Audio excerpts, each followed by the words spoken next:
Jacobs.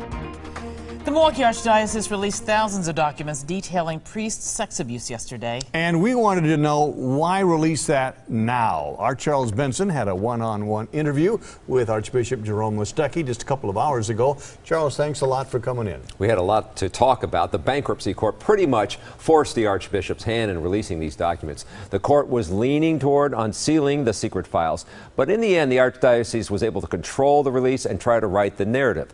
Archbishop Listecki even warned everyone to be prepared to be shocked. What shocked you? What stood out for you when you looked at this in its totality? The sense for me in terms of the shock always goes to the aspect of I would never have attributed this type of action to a priest. This is, I think, any good priest, any priest who has been formed and who knows basically the church's teaching, sees this terribly as sin. Sin, and then, of course, myself being a lawyer, crime. Now, the Archbishop hoping that these documents will be a step forward for everyone involved in the process. Now, clearly, the documents focus on the past. Some date back 80 years, and they have the potential of having a huge financial impact on the Archdiocese future. They've already spent $8 million in lawyers' fees. So what's next? You're still in bankruptcy. And do you think, how do you think this will be resolved? Hopefully this is one step towards resolution.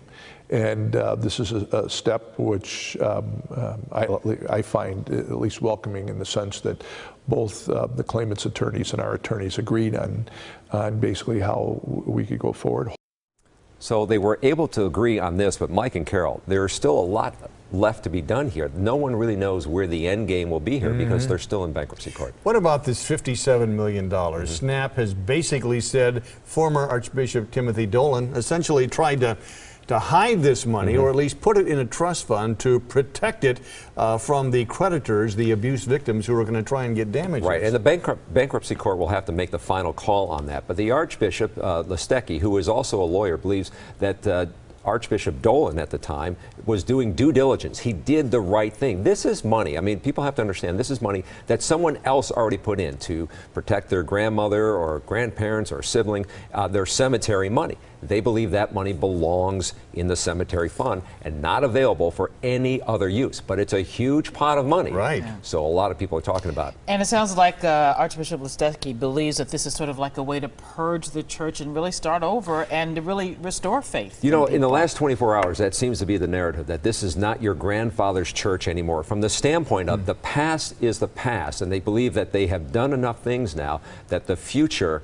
when it comes to this problem, will no longer happen, or at least they have a policy and a procedure in place to get rid of priests who are abusing kids. Yeah, the memory certainly, the pain certainly is not going to go away from a lot of people who've already been abused, but maybe this is a step to begin to try and ease that pain a little bit. Thanks a lot, Charles. Charles, thank you very much. Now,